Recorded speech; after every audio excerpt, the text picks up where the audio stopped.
On peut imaginer des moyens, mais fondamentalement, c'est un fantasme. Sanctionner la Russie, c'est d'abord nous sanctionner nous-mêmes, et c'est l'assurance de renforcer l'axe Moscou-Pékin. La Chine viendra en aide à tous les freins économiques que l'on pourra imposer. La Russie, elle est sous sanctions économiques depuis 2014.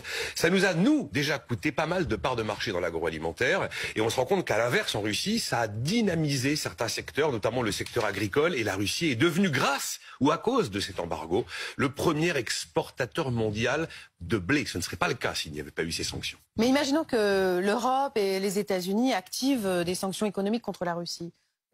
Quelles sont les sanctions envisageables? On a tout envisagé, par exemple bloquer empêcher les proches de Vladimir Poutine de voyager, ou encore geler leurs avoirs, sauf que tous les proches de Poutine sont sur le territoire russe et leurs avoirs ont déjà largement été rapatriés.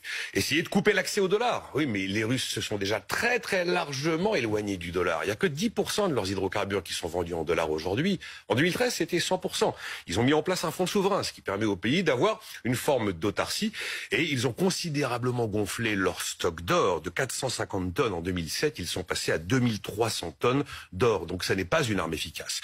L'arme nucléaire, ce serait exclure la Russie du système SWIFT, le système international de paiement par messagerie bancaire qui réunit 200 pays, 11 000 entreprises. Alors d'abord, ça pénaliserait considérablement les entreprises européennes qui sont en Russie. 500 entreprises françaises tout de même présentes sur le territoire russe.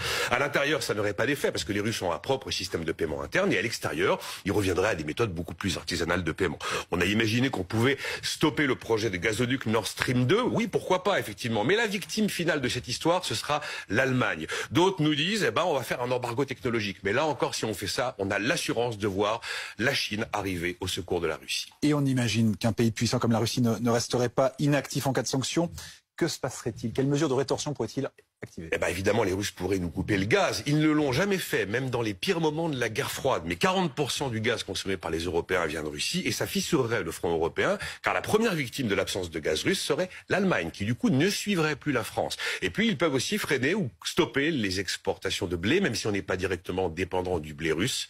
On sait qu'automatiquement, quand on est premier exportateur mondial, ça provoquerait une explosion mondiale des prix du blé. Voilà. L'histoire prouve que les sanctions économiques, qu'est-ce que ça fait? Vous faites de la pénurie, vous faites de l'inflation, vous pénalisez les populations, mais généralement les effets politiques sont faibles.